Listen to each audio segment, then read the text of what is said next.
Hello, it is Monday. It's that time again. It is time for the pitch. It's Marlon from Spurs Kings TV. As you can tell by the smile on my face, I'm a happy bunny this weekend. However, let me bring out the guests, the panel that you all know them. So let me bring, as always, I'll bring them out in happiness order. So first of all, 4-0 Oh, Derby. no. Yeah. Where did that come from? I was What expecting the goals, man? maybe a draw, maybe a 1-0. I just hope for a clean sheet, but a clean sheet plus 4 goals. Happy days. And Spurs Loney was a bit done all right as well, didn't he? Got an Yeah, he assist didn't on do there. too bad, did he? Didn't Didn't do too too bad. bad. And his little run. Yeah. He seems to be settling in. Seems to be doing all right. But I think we've got that kind of environment. Like players come in, they fit in. We want to play football. We're quite progressive, dynamic football inside. So it's good for interesting prospects to come and apply their trade and learn a thing or yeah. two about a British style of play. But yeah, 4-0. The going strong. Promotion push, yeah. Hey, let's not get ahead of ourselves. One game at a time. It is QPR. It's To QPR. be fair, even if we got promoted, it would be like, ugh, what would be the point?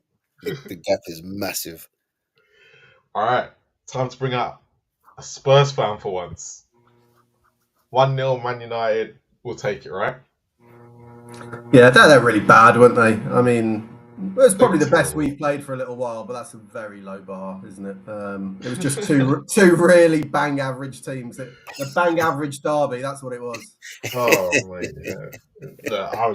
Look, you don't have to play well to get wins these days, and I don't At care. least you I'm won still it. not That's the playing. main thing. At least you won it. Yeah. We had to win it. We had to win it. That's all that matters in the end. But yeah. Next on the list. How's Man City? Back to the bottom of the list, yeah. Yeah. Yeah, there was nothing good about our performance on Saturday. Not a single thing. What Mamouche, mate? Mamouche. Everyone's been talking about him, and he seemed to his first hat trick this season. Yeah, Just well, seems to that's going to completely. happen I don't know what Trippier was doing for the first goal. when you put a 34-year-old Trippier against a rapid Mamouche. That kind of stuff's going to happen. Yeah. True. Eddie Howe, still the man. Of course he is. Yeah, 100%, man. You ain't gonna catch me flip flopping that quickly, man. It's gonna take have to be where you man are for me to start turning.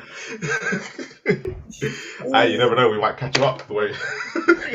Not a chance. All right. Let's get straight into it. Let's get straight into the thick of things. Obviously, VAR again, not giving us much this weekend like the week before. It didn't really give us much to talk about. So it seems like the referees are doing a very, very good job. It seems to be, and I think we might have to start bringing it in, that the European refs, after we said this doesn't happen very often, seem to be the ones making all the mistakes and getting all the headlines at the moment. So if it carries on, we're going to have to look abroad for these VAR moments. But let's get straight into the first one. So this moment here wasn't. So they obviously looked at, because obviously it went in. But there was a case for Welbeck had held Colwill, and he basically then went on. I think that Welbeck ended up getting the ball, ends up going. I can't remember who. Is it Minter? I think it went to in the end or something like that. He played it to. He then dribbles inside Correa and then puts it in the net. Does anybody think this should have been pulled back and not given in the panel?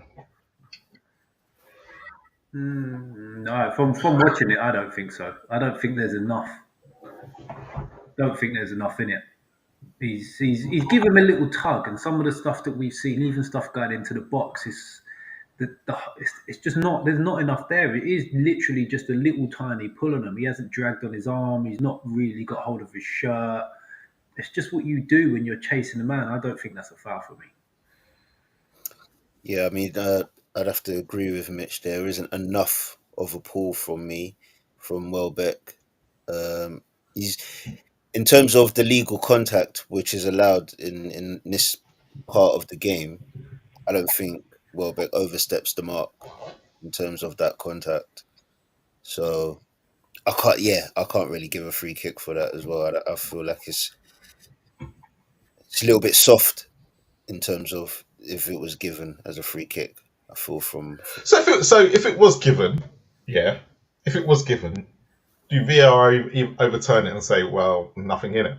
It doesn't get that far though, does it? If VAR give the free kick there, it doesn't fall to the right back who runs 20 yards, gives it to Minto who beats Cucurella and scores. The game stopped well before that, so we don't even see it.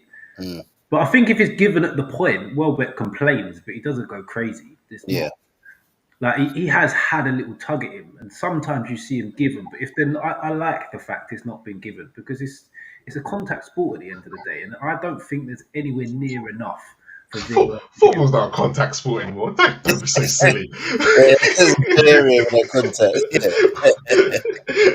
We've not been watching football for the last couple of years. Contact sport, mate. Where you going? Yeah, less and less. But I'd have to agree with Mitch. For me, it's just not enough contact, or illegal contact. Or does he impede him? I don't know. Does this show though the lack of what Premier League players are like when they are trying to cheat when they're going down so easily in such a situation like this? Because this goal cost Chelsea in the end. Colwill kind of should have stayed on his foot. He's a defender, and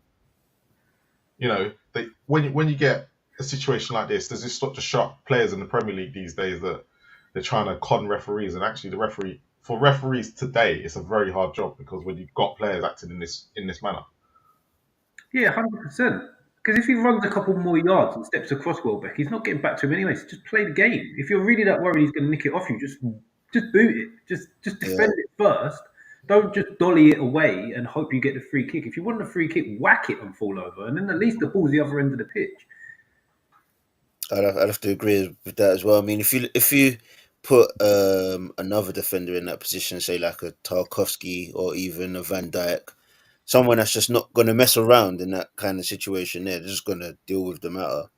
I don't think they're going to go down there with that contact. I think they're going to try and dominate the situation rather than try and win a free kick in that position. Chris, agreed? I don't have masses to say on it, really. It's minor contact. I suppose the only thing, my referee spidey senses tingled for a second when Sink said, "Was it impeding?" Because I'll put my boring referee hat on and go, definitely wasn't, because a little bit of boring law stuff. Impeding is a non-contact offence, so it definitely wouldn't be impeding. But anyway, I'm just going to bore people with that stuff. Impeding is when you run in front of somebody and just kind of deliberately block them off. But as soon as there's contact, it becomes a different offence. So, but anyway, really dull response. In terms of the actual contact, it just happens, doesn't it? Do we want free kicks for this every 2 seconds? What I would say, though, is... Yes, if I'm a Spurs fan. I think maybe referees are, you could argue, are a little bit complicit in creating the situations where defenders go down really easily. I think it's 50-50. The defenders do go down really easily, but the reason why they go down really easily is because probably 9 times out of 10 the referee will give the free kick, right? So them and goalkeepers' reality, isn't it? They tend to get most of the fouls. Yeah, because as a ref, I know I'm not going to try and sort of justify this in terms of the laws of the game, but in the reality of how you need to referee, this is inevitable. You're more likely to err on the side of caution and give a soft free kick to a defender if not giving it might lead to a goal. Whereas further up the pitch, when it's an attacker fouled and it's just like there's no immediate consequence to it in the same way it might lead to a goal either end, or if it's a midfielder, for example, you probably have a slightly higher bar of tolerance. Not necessarily going to get into the argument, is that fair or not? That's just the reality of it. The bigger the consequence of you not giving a free kick, probably the lower your bar in terms of being willing to give it. But, referee's got to make a judgment. I think if we're going to be consistent and gave it for this, you probably are veering towards non-contact sport, and I don't think anybody really wants that. So, yeah, and it was against Chelsea, which is always a bonus. So, next situation, Welbeck's goal. Let me come into it now. So, when the ball is originally played, which is the top picture, whether Chris thinks or not, we'll get to his point. Welbeck looks like he's an offside position, but then Colwell touches the ball, which then falls to Welbeck, which he then puts away.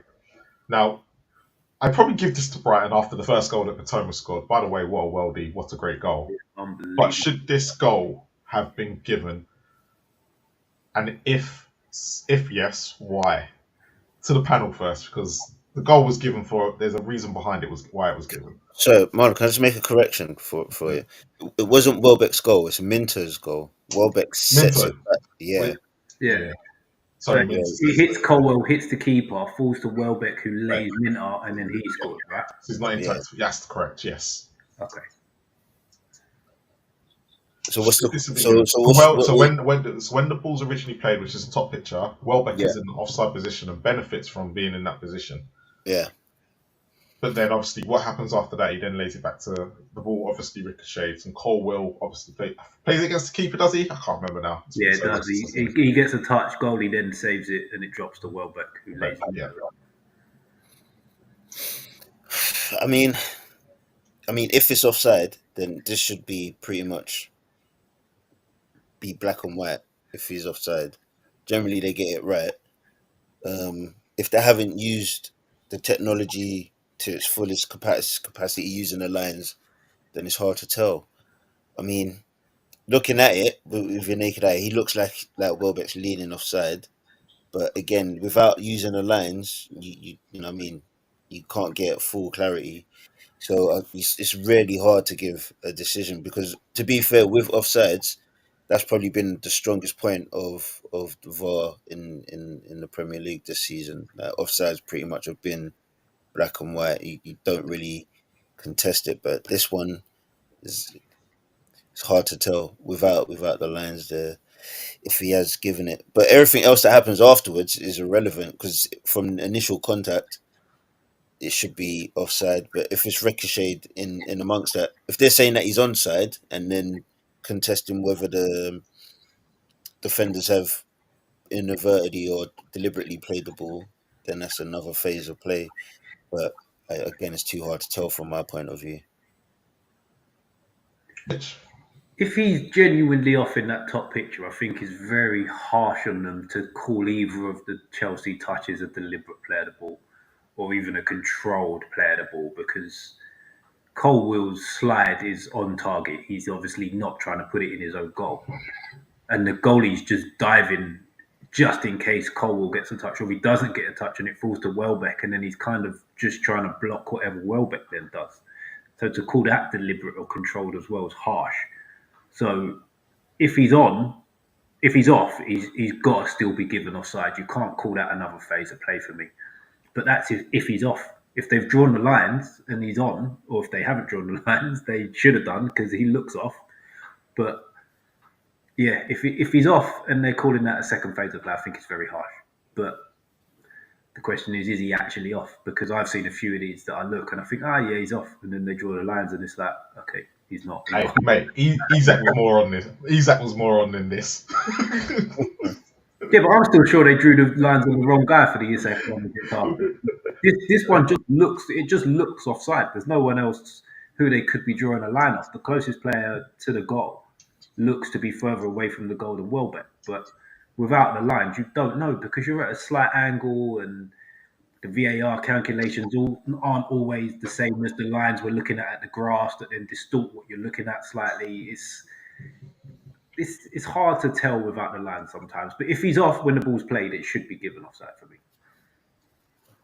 So I think I cheated and really got the answer for this already. But I believe that it has something to do with Colwell to the reason why he's not given offside. I can't remember the exact reason, so I'm going to let Chris take over because he might know better than what I read earlier. Yeah, it's actually quite a complicated one. I can talk through what the VAR did, and then I'll talk through why I think that was not the right process. So, yeah, there's a couple of things. Is he offside from the first ball being kicked by his teammate? And then you've got the actions by Colwell. So what VAR have done is they've first of all looked at those actions of Colwell first and determined, is that a new phase of play or not? Because if it is, whether he was offside before that becomes completely irrelevant, right? If this is a new phase of play. So is it a new phase of play? Right. Well, that depends on whether Colwell has made a deliberate play for the ball.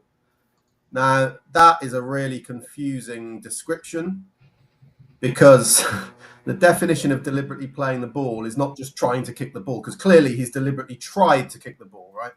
But in the laws, for it to be a second phase of play, deliberate play means actually playing the ball and having some element of control over the outcome of where that ball goes. That's where this is a bit contentious. So VAR have looked at it and they have decided that Colwell has deliberately played the ball, that he has some element of control over where the ball goes. Therefore, it's a new phase of play. So the previous offside offence is completely irrelevant. I know that that's what they've done, because when they were reviewing it, they never went back to draw the lines to see whether it was offside or not. So because they haven't done that, you know for a fact they've decided that they don't even need to bother. So the fact they don't need to bother is because they've decided that this was a deliberate play by Colwell. I personally don't think it is, in the sense of, are you telling me that his deliberate control of that ball was to go and poke it towards his own net? Absolutely not. He's trying to cut it out, but has he got control over that ball? I don't think he has. So in my opinion, that was an incorrect part of the decision, and they should have gone back and drawn the lines to see whether he was offside. Now, is he offside or not? I mean, he looks offside from the picture, but all I would say is it's actually hard to see the ball here, but we can kind of roughly imagine where, I don't know, is it crossing it in? Is it, it's not Mintez, I think it's Rita. Yeah, so if you look and try and imagine where his foot is and see how far that is from the line of the grass, and then look at Welbeck and how far is he from the line of the grass, I think they're really similar. I think it's really close. If you just look at it as a picture, then he looks offside. But you've got to think about the cut of the grass and where the lines are. The line is not straight up as you would look in the picture. Look at the goal line and the area, right? They're slanted off to the side. So that's the line you've got to think. If you bring that goal line all the way up, is he offside or not? I think it would be really, really close. But I think that's the correct judgment to have made. I don't think it was a deliberate play by Colwell. Therefore, should it have been disallowed or not depends on whether Welbeck was onside or offside, which I don't know the answer to. But that's what actually happened. VAR decided that was a deliberate play by Colwell. Therefore, the initial offside offence was irrelevant. Correct. Yeah. So it's basically whether it was deliberate or not, basically. And Michael Oliver, by the way, felt it was deliberate. Okay, but he tried to block the cross, right? That's what Cole tried to do. Yeah, but that's not enough to be deliberate. Yeah, he has to have some control over the ball. I remember, I mentioned this a few weeks ago, but the one I always remember was Arsenal against Everton, where Arsenal had it. Got to try and think about how this worked now. Arsenal had it in attack, I think, and they were passing it around in the defence, and someone tried to intercept it, and then it hit an Everton player and went like miles up the other end of the pitch. Something like that. Anyway, I'll try and dig it out because it's a really good example. Maybe I can post it in the comments or something if I find it, of deliberate play where someone just going to physically block the ball, deliberately trying to block it, is not deliberate play unless you actually have control over where the ball goes. It's such a poorly worded part of the law. Like, why don't they just change the word deliberate play to, it's got to be something better than that. yeah. It's got to be controlled. The word control has to be in there. Because to call this a deliberate play for the ball, when if the goalie doesn't save it, it's an own goal, is ludicrous for me. Yeah, exactly. I mean, he's deliberately going to put it in the back of his own net. I don't think he is. Yeah, it makes no sense to me at all. Yeah, we disagree with that one. So and unfortunately, that's always just a quick one, Chris. So if that's a deliberate play of the ball and it hits the goalkeeper's hand, is that a pass back? Yeah, it would have been a pass back then. No, because well, I suppose it's an interesting point. Interesting point. I don't think any referee is going to give that as a back pass, but it would be an interesting argument if you had the referee in the room to say and followed that through and said, well, if you're arguing that resets the offside, would it therefore? Yeah, surely they're both part of the same thing. Surely. Yeah, I mean, in theory. Although, here's another interesting point of law for you. If that was the case, let's say, forget this particular scenario. If someone just passes it back to the keeper and it's going in and the keeper plays it with his hand, it's just an indirect free kick and it's no yellow card, no red card, even though the ball's going in. Fair enough. The detail to remember. Mourinho would use something like that in back in the day. Yeah, it's basically because the goalkeeper's got the right to handle the ball within the area, so the offence is not. Sounds really weird. The offence is not a handling offence as such. It's an offence just of handling the back pass, not an actual handball as it would be for an outfield player. So it's interpreted slightly differently. But you can't caution or send off a goalkeeper for a handling offence inside his own area. If he was out the area, you could. Even if he repeatedly done it. I don't think so. I think that's what the laws say. I mean, you could argue that should change, right? Because the counter argument is one of the red card offences is deliberately preventing a goal by handling the ball. And you say, well, surely he's done that. But the goalkeeper kind of gets an exemption within his own area. So kind of the worst he can be done for is just the back pass, and whether it's going in or not becomes irrelevant. Probably a bit of a stupid quirk of law, but that's what it is. Yeah. Loopholes. One of them that doesn't become a problem until it happens. Yeah, 100%. Yeah, you can imagine that scenario happening, and the whole world will go crazy. So, probably next week we'll look forward to that one. Next one on the list, Konate. Should he have been sent off for a second bookable offence for this?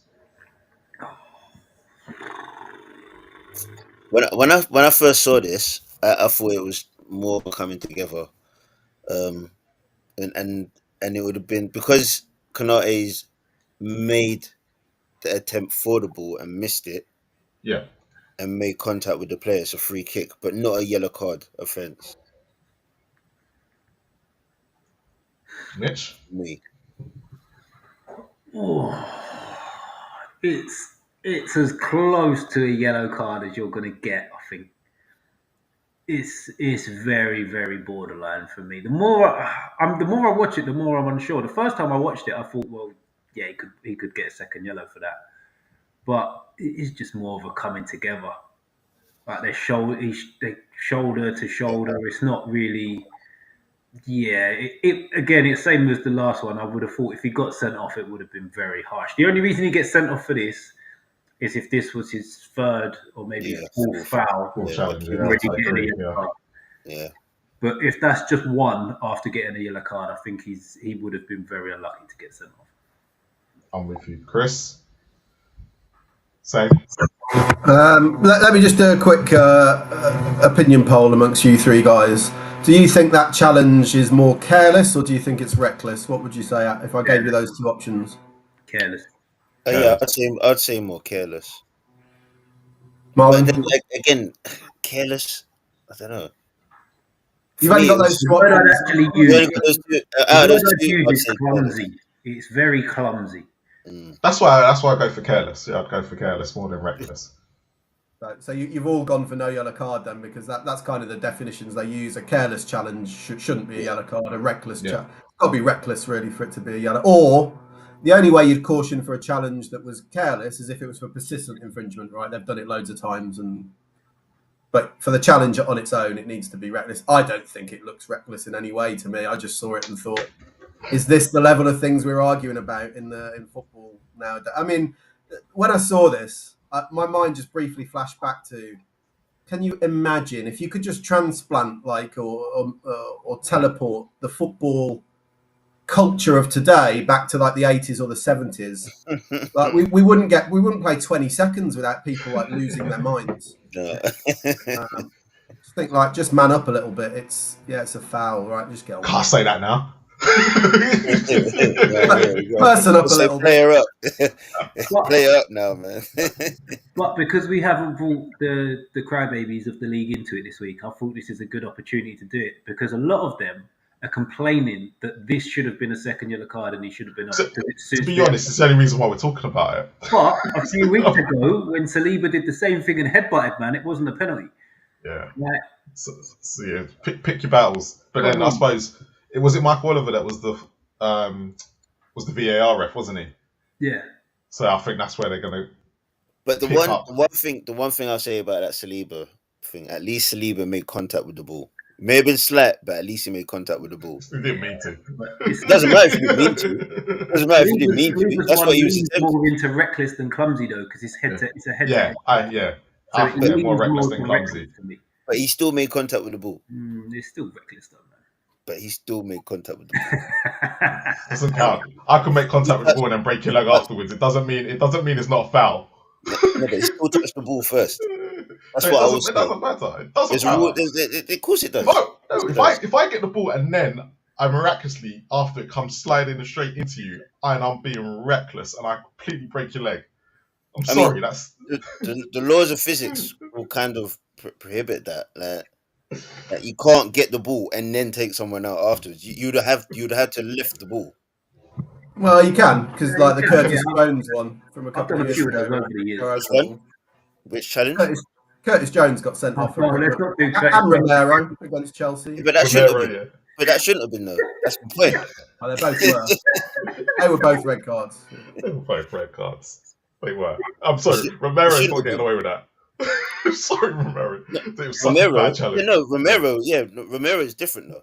No, it's not. He got the ball first. To what you just said. He got the ball first. He got the ball first. He got the ball first, but there was malicious intent. There was malicious intent with what he was doing. Yeah, but intent's not in the law, Sink, is it? Yeah. Just what actually happens. Exactly. Yeah, exactly. And what happened? Did he make contact with the player? Oh, he did, but so did Curtis Jones. And so did Saliba. Curtis Jones wasn't intended to. That's the thing. Curtis Jones wasn't intending to, and only because of another player's intervention with the ball. That's why he makes contact with him. He rolled his ankle on the top of the ball, didn't he? And he ended up planting. I think. But his foot goes over the ball because of Basuma's intervention on the ball. That really does. Yeah, it does. Yeah, it does. Trust me. I've looked at this thing 100 times, slow motion, all different angles. Trust me, I've seen this challenge enough times to know that Jones hit the ball, and because of Basuma's intervention on the ball, his foot comes over the ball. That's why. Trust me, I've seen that. The onus is on the player who makes a challenge to do it in a way that doesn't, intent or not, that doesn't end up with your studs planted halfway up someone's leg. That's the way the law is written. Of course, but he can't be in control of another player's actions. If there's a risk of intentionally or not, there's a risk of you ending up with your studs halfway up someone's leg. The onus is on you not to make the challenge in the first place. Yeah, but but this is the thing. So where he actually made the challenge, his studs weren't showing like that. His studs rolled on the ball. Yeah, exactly because of where the ball was. It's irrelevant. It's irrelevant whether it rolled on the ball. No, it isn't, because his foot wasn't in a raking motion. He wasn't coming in a stamping motion. And you've mentioned that before previously in the past. Yeah, sure. In other decisions. But that's why that one isn't a red card. It should have been. But it's irrelevant. It wasn't in that motion, but it hits the ball and then it ends up in that motion. Exactly. So how it gets there is an irrelevance. The fact that he ends up planting his studs into the guy's leg is a red card offence. Well, that's not happened in all challenges. That's happened. I've not seen one like Curtis Jones that's not been sent off. Well, I'd have to go through the highlights to pull one out, but that one shouldn't have been a red card. I mean, in law, you're entitled to your opinion, right? But in law, it should. But we'll leave it there. Yeah, going by the law, yeah, it shouldn't have been. I'm not always agreeing, by the way. I'm just here to say what the law says. Yeah, of course. Like, and that's what I mean. By the law, that shouldn't have been a red card. By the law, it should have been a red card. No, it shouldn't have been. It shouldn't have been. But again, that's interpretation of what happened there. It shouldn't have been. It's pretty black and white, mate. The PGMO came out at the time and said exactly. Yeah. You cannot. There is no challenge. Not that one. Like that. Not that one. No Not that challenge one. that's ended up like that has not been sent off. I'm quick, ain't I? How quick I got the picture? Yeah. Yeah, that's all right. You can get an image, but if you get a whole motion of what actually happened, The problem he's got there, and what makes it different to Miles Skelly, who got his overturned, is Miles Skelly is glancing up the side and just makes fleeting contact. He's got full on 90 but degrees straight are onto his we leg. talking about Are we talking about Skelly against Wolves? Yeah. Yeah. Yeah, but also Skelly's is from a different angle as well. Skelly's coming from behind. Yeah, well, it's coming from the side, so that's what I mean. The contact's Yeah, from an fleeting. angle from behind. This is And front on. Doherty, This is going at each other, and what happens is it actually bounces in a 50-50 position, and because he gets his foot in that space, that's why his foot bounces up, and then his studs end up on the shin. yeah, you're making my argument for me. And- That those are all the reasons why it is a red card. Yeah, you can't stud people. You can't stud people in the shins, bro. What's that? You can't stud people in the shin. If it's No, above the ankle, if that's it's not studs what I above said. the ankle, you're likely to get sent off. That's not what I said. I said the movement where he comes in to block the ball. That's why his foot ricochets up. Yeah, So no, if you but come- once your studs have hit someone above the ankle, if your studs are hitting someone above the ankle, Yeah, but his initial you're going to contact, get sent off. with the ball wasn't with his studs. Yeah, That's the thing. His initial contact with the ball wasn't with studs. I It think wasn't a stamping the moment. final contact, And that's why if you just pull up the image, yeah, it's gonna look like that. But if you look at the whole motion of what happened in that moment, Jones swings through the ball, his instep touches the ball, but because of how the ball is blocked, his foot comes up over the ball. That's what happens. I don't think anyone disputes that. The sticking point is that's all completely irrelevant in law. The only point is he's ended up with his studs planted into Basuma's leg. It's clearly endangering his safety, and that's literally all there is to it. How he gets there is no relevance in law. Well, in this situation, it is.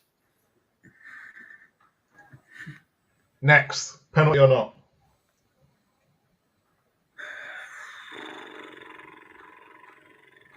Yeah, he's left his hands in. If he pulls his hands out last minute, he gets away with it. And maybe he plays chicken with Diaz enough for Diaz to go down. Yeah. If he pulls his hands out, maybe Diaz sees it and he's quick enough not to go down and stays on his feet.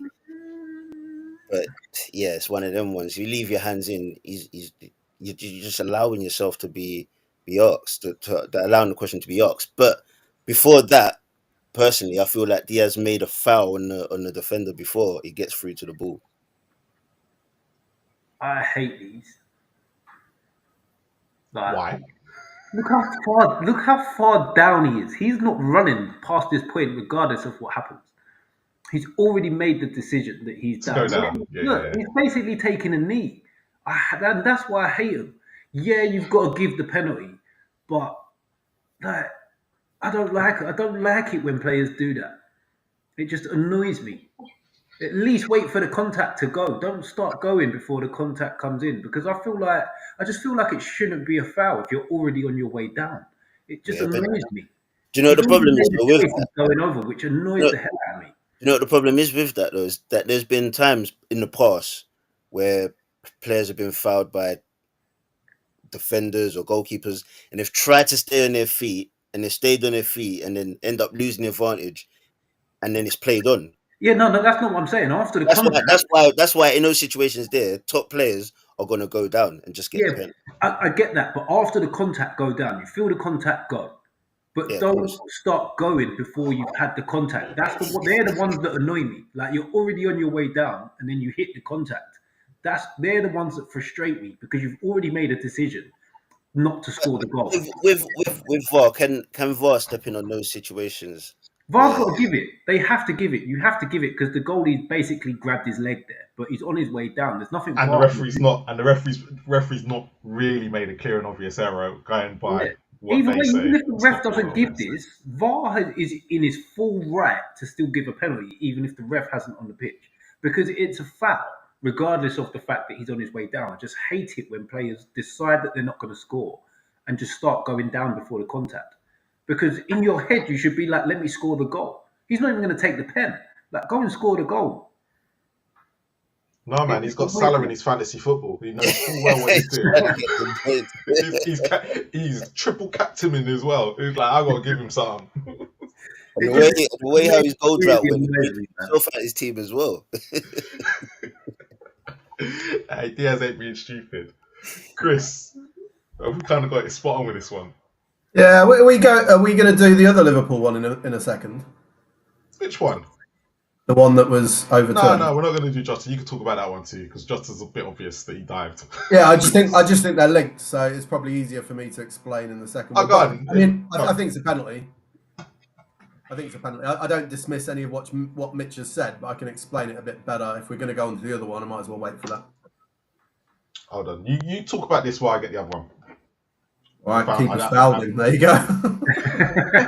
It's not really. I do think it's quite soft. Like it's not the worst, but when I saw it, I thought it's one of those where I think I'd be a bit annoyed if I was the defending team. Like I'd be like, oh my, but you can't. He's made some contact with him. He hasn't made any contact with the ball, has he? So.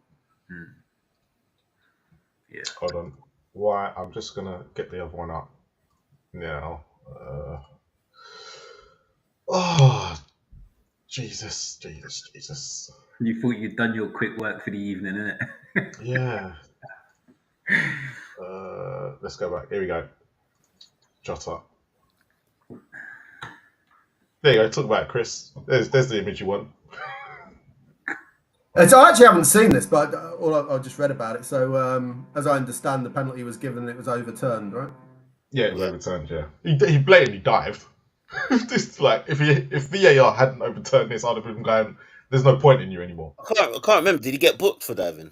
No, that was the big thing. He didn't even get booked. But So why did he not get booked for No, diving? but once if VAR have overturned it, can they book him? Because VAR don't get involved in yellows, do they? No, they don't get involved in yellows. No, Yeah, they can only overturn it, can't they? I can clarify that a little bit, but the difference between these. So as I understand it, because I haven't actually seen the video. Yeah, it was a dive, but I think he's kind of there was contact, right? But he's put his foot into the Wolves player, Yes, as I've read it. Yeah. So that's a slight difference between the two. There's no onus on an attacking player. If they know the contact is coming, there's no onus on the player to get out of the way. So like the first clip, I take your point, Mitch. He's sort of going down first. But he knows the contact's coming. He doesn't have to get out of the way, right? He can just wait for the contact, and then that makes it a penalty. The slight difference here is where you can wait for the contact if it's part of your normal movement.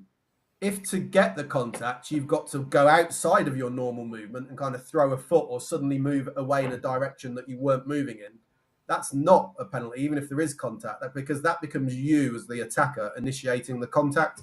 And that's what's happened here. Jota has basically gone and put his foot into the Wolves player to make it look like a foul and then gone down. So the correct decision was reached. Interesting one on the yellow card. So VAR can never say something should be a yellow card. It can't intervene on yellow card offences unless it was it's a penalty, right? So it can say it's a penalty or it's not a penalty. It can't really just say you should yellow card somebody. It could say you should red card someone. However, when the referee goes over to the monitor, so in this case, he's given the penalty, and the referee goes over to the monitor and watches it again, the referee could do whatever he wants from there. So yes, he could have yellow carded him. It's interesting that they don't do that, and I don't have a good explanation. The only thing I can think of is that they're getting swept up in the key decision, which is it a penalty or not? And that they're like, oh my God, I've got to overturn the penalty. And they're not thinking through, well, actually, not only do I have to overturn the penalty, but that is definitely simulation and he should be cautioned for it. That's the only explanation I can think of, because I can't think of another good reason why the referee would look at that and not caution him. But he certainly can do it once he's gone to the monitor. And I think he should have done it, but yeah, he didn't. Okay, fair enough. Okay, I got some little surprise bonus one of the last VAR one. Over to you, Sink. Now, Talk us through it. What happened here, Sink? What game is this? The second goal was clearly offside. And to be fair, it was Yang that was offside too, my player. My question's not whether it was offside or not. My question is, in situations like this, should VAR come in for offsides to the Championship at least? Because it's the only thing that's probably 99% accurate. No, because it's a wonderful product as it is. Yeah, but poor old Derby go 2-0 down and end up conceding another 3. It kills them. They do. It does kill them. But you know what? Next week or the next couple of games, they'll get a decision that will go in their favour. Swings and roundabouts, mate. Swings and roundabouts. On offsides, it's just worth, you guys probably know, but just for anyone who's watching who doesn't, the semi-automated offside technology has been authorised for the next round of the FA Cup, right? So that'll be interesting. We'll see it in use. It'll only, I can't remember the draw. I don't think there's anyone left in the competition from below the Championship. I don't think, but it will only be at Premier League and Championship grounds, I think. But so yeah, that'll be interesting to see how that goes, and then it should get in the Premier League before the end of the season. Nice. I believe they voted it in for next year, haven't they? Didn't they already have the Yeah, vote they're still trying to get it in now for the end of this season. I think they're just going to see how the next round of the Cup goes. Yeah, but now in the way we look, what we've happened to us, VAR starting to slowly fade, and they probably won't get bloody controversial decision or anything in the next round of the FA Cup, and we'll be sitting there going, all right. I'll get my Monday evenings back, won't I? You'll be kicking me off. Yeah, we don't need you anymore. But no, look, are we all on VAR? VAR should not be in the Championship still, or do you think offsides probably, if we do get semi-automated offsides, should that be one thing to be considered? Because it then, when a Championship side do make the step up, at least they know what's to come. Well, I think it goes back to a point Chris made earlier on in the season, that it just comes down to numbers. If they have enough numbers and the semi-automated system doesn't require those numbers for it to be implemented, then I think it would be implemented in the Championship. But I think, again, just goes down to availability of numbers to operate the system, I think. On money at the end of the day, for two reasons. One, it costs money to have all the right cameras at these grounds, so who's going to pay for that? And secondly, on the flip side of the money argument, probably at some point when that influences a game that's big enough and somebody misses out on automatic promotion or someone gets relegated off the back of it, there probably will then be a clamour at some point by some club to go, no, it should be in at this level. That's probably what will happen, and I think over time it will trickle down. I think it'll end up I think you'll have VAR in the Championship at some point.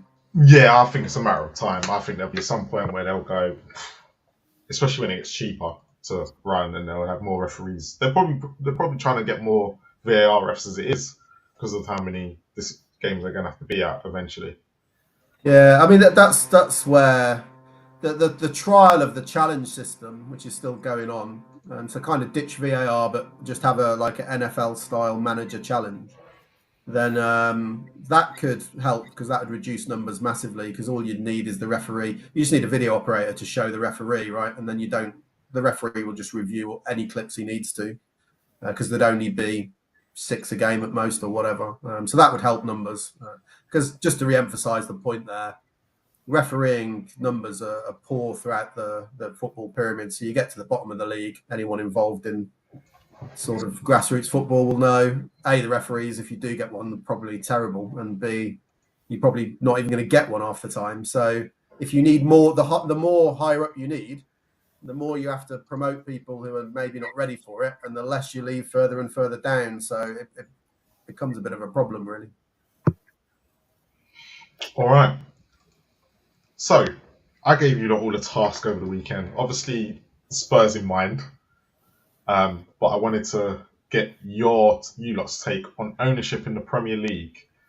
And the reason why I'm asking this question is, do you guys think ownership plays a massive part to what the culture is in a football club? And 2, do you think does it have a massive impact to what happens on the pitch? Now, I was hoping Stocky was here, because obviously he's a West Ham fan and he's got ownership problems. Sink, QPR had ownership problems back in the past when they were in the Premier League and they had money issues. Mitch, we know where your problems lie with Mike Ashley. So, and the reason why I wanted to bring this up is because now looking at it, Spurs have obviously done a protest this weekend, and a lot of people outside of Spurs sit there and go, "What do Spurs fans expect? Are we entitled?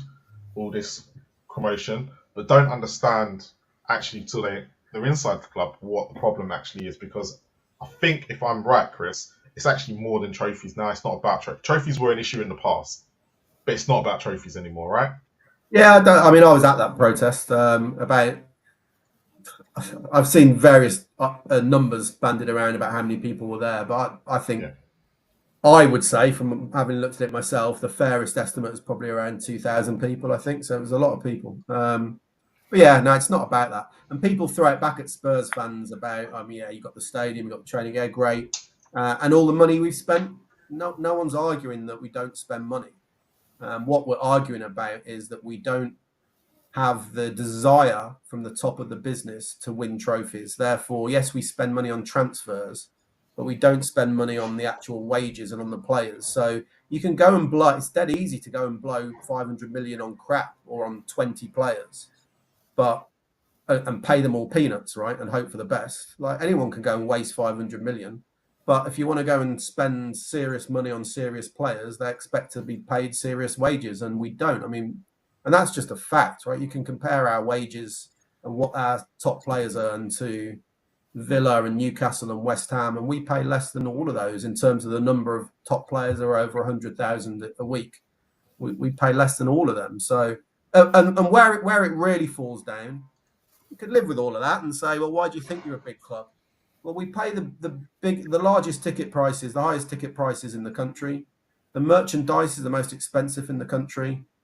Our chairman is the best paid in the country. So why should we not expect that we're at least trying to compete with the best teams in the country? We're not about winning. It's just about having the ambition to compete and win. And I don't think we do at all. So, Chris, like, obviously you can see my two graphics next to us. They're not from this season, so please bear with me. These are from a couple. I think one's from a few seasons ago, one's from last season, the season before Leicester got relegated. Whose ownership would you say, theoretically, is probably the one that is probably the one you'd look up to and go, that's probably the model I'd be going for, without saying Manchester City? And you can't count Chelsea in this because obviously it's Abramovich, but Chelsea now, because we know who the owners are.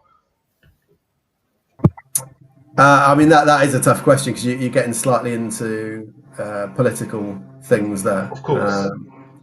Just to address the question in the chat, mate, do I think Slot would still win the title without centre halves and Salah and Nunez? I don't think they'd be like 14th and 15th in the league. And I don't think, I'd also expect that Slot adapts his tactics if he did have players that can't play his system, but that's getting into the debate. Yeah, but they're top of the league and won the Champions League group, and he adapts his tactics. Come on, that is silly. That is silly to even compare the two on that. And he didn't have Alisson for 2 months. He didn't have Alisson. Like, he had Keller, and yes, without Van Dijk, yes, they would be struggling. But they won't be anywhere near where we are. Yeah, the drop off is ridiculous, but that's an Ange conversation. I mean, in terms, I don't know is the answer, and it really annoys me when the people who don't agree with the Levy out or ENIC out movement get on their high horse and go, well, tell me who you want then. I'm like, well, I'm just a fan. Like, I don't have a working knowledge of the investment strategies of billionaires. Like, it's a ridiculous thing to say. Who do I want? Elon Musk. Like, what does it mean? What does it matter who I want? It doesn't even matter. I do agree with you. I agree it's the most stupid. I think it's the most stupid question, because if I then went to them when they want a manager sacked and go, who do you want? I'm sorry, but you don't know any manager's going to be any good for us either. You're in the same boat, and you're expecting that manager to come in and manage us. At the end of the day, there's how many billionaires in the world? I'm assuming that one could come in and probably try and do a better job. Yeah, and I think that's key. And what the really important point is, we are not saying that these are the worst owners in the world. And we are not saying no matter who we're going to get, it's going to be better. We know it could be worse. But what we are saying, as I'm speaking for everybody in the ENIC out movement, what we are saying is we've had 24 years of this. We know exactly what they do. We know exactly what it will be like if we stick with them. And we would rather roll the dice and have something different. if that ends up being worse, at least we tried to change it. So hopefully it ends up being better. So before I get on to Sink and Mitch in a second, I just really wanted to ask you this question, because there was a question that was asked yesterday at one of the marches, and I'm going to reference Sean, and he'd asked, would you take what's his name, Radcliffe over Levy? And the guy said no, and I thought, actually, when you look at it, you can't judge Radcliffe right now because he's doing everything to make Man United profitable. If he came into Spurs, would he have a different mindset? Would you take Radcliffe right now over Levy? Chris? Oh, I don't know. Yeah, probably on the basis of what I just said, right? I'm kind of in the camp of anyone but. Anyone would do. I'm in the same boat as you. I personally think that you can't judge Radcliffe now because he's trying to do everything Levy has been doing for the last 5 years, where he's trying to make sure that the PSR stuff's right. He's making sure everything off the pitch is right. And what he's trying to say, and Man United fans might not understand this right now, is that everything the Glazers have done, which Man United fans complained about, he's now trying to fix. Unfortunately, when it comes down to tea ladies and staff and whatnot, they're going to be the brunt of it right now. Unfortunately, if they want to be successful off the pitch and be able to spend money and be able to get it all right, this is what Radcliffe is doing. And then in about 5 years, you judge him. It's just going to... I know a lot of Man United fans are not happy with it, but stuff's been going on at Spurs for years. And we've said nothing. Exactly. Just one final point. I'll be interested in what the other guys think. Just one final point on Levy. A lot of people who don't agree with the in-account movement will try and paint us as though we're saying, like, Levy is awful. Like, no. Look, the guy came in, invested 200 million or bought 200 million, whatever, as part of ENIC, and he's got whatever percentage he's got. He's turned that into a club worth 4 billion or whatever. Save that, because I've got a graphic for that in the next bit. So let me just get Mitch's and Sink's point on good owners and terrible owners, what they see in the Premier League. Obviously, Mitch, I'm going to come to you first, because obviously you had Mike Ashley, and now you're with the new owners. However, they've been restricted, and hopefully from the Friday's ruling, it means that they might be able to spend money going forward from next season, as long as they do the sponsorship thing themselves. Yeah. How do you see the whole ownership situation with the Premier League? And these two graphics tell. It would be nice to see an updated version of these two graphics, because they tell the Mike Ashley story very well.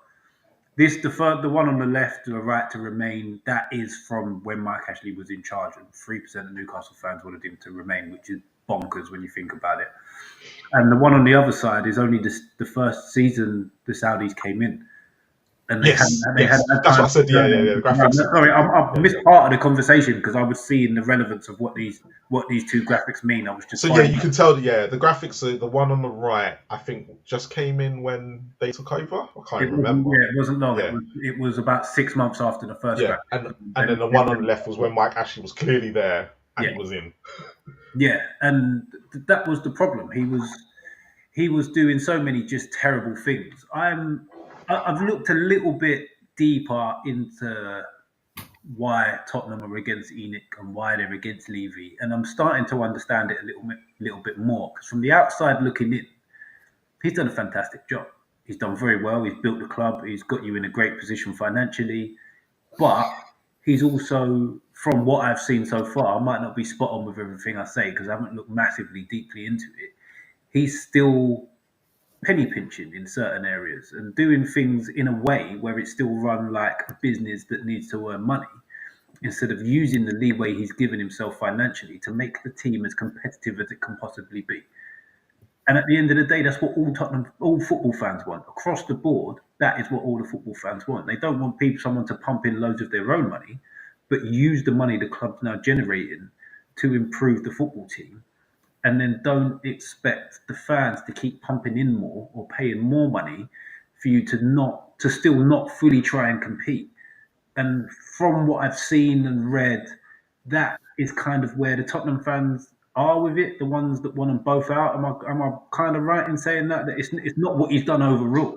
No. It's the fact that he's looking for more money out of you, So also not increasing his own level of ambition by trying to make the club compete. So look at it this way. So we've got a new stadium, we've got a new training ground. We'll always promise that everything he's going to feature is going to go on the pitch. But let's throw this scenario to both of you guys as well. King Charles visited the stadium on, was it Friday, Chris? Was it Friday? Last week, I don't know when it was. Yeah. What do you think King Charles did? Even though he met Sonny and the ladies' captain, I think it was Beth England. But he threw an American football and didn't kick a ball once. Does that just sum up? Just to add slightly a little bit more to that, this is where the main stuff of it, Mitch, you've just hit completely.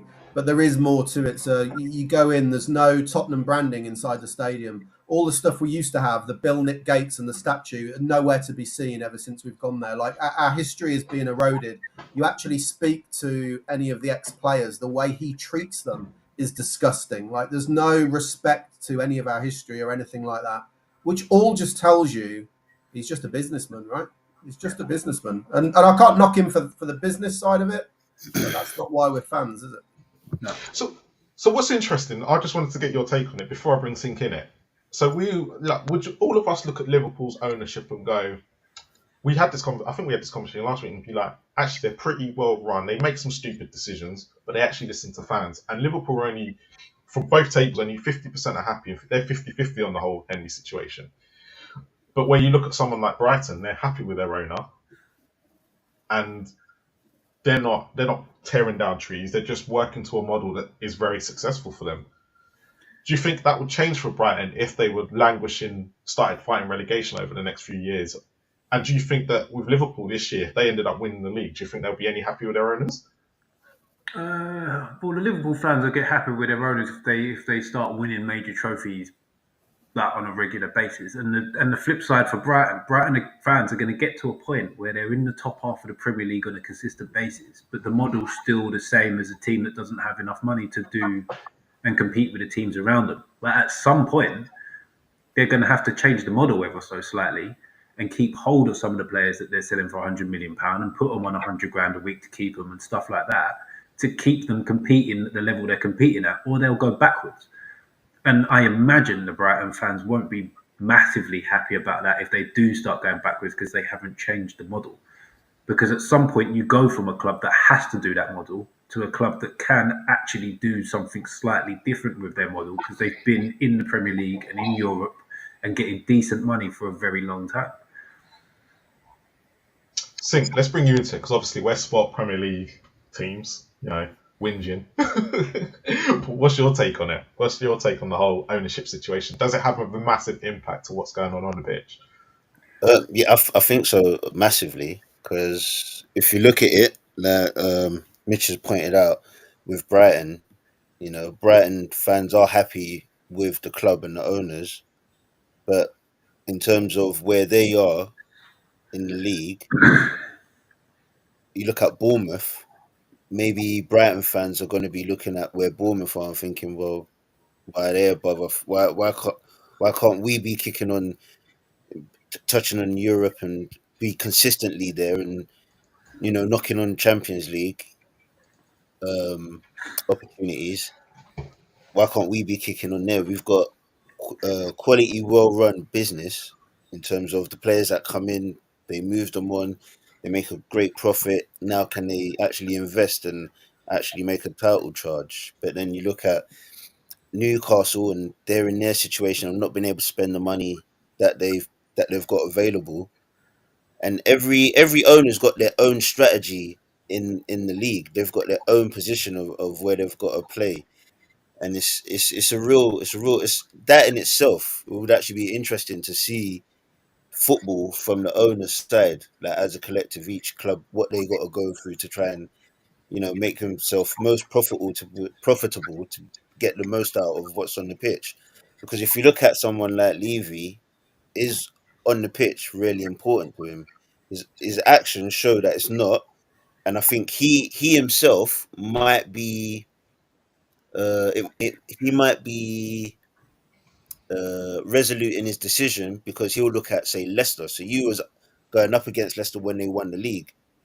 Leicester won the league, went to the Champions League, got relegated, come back up. Now looking like they're going to be relegated. Maybe looking at that might cement his But decision. they with Leicester, I do get that point. But Leicester were hit by two things in a short space of time.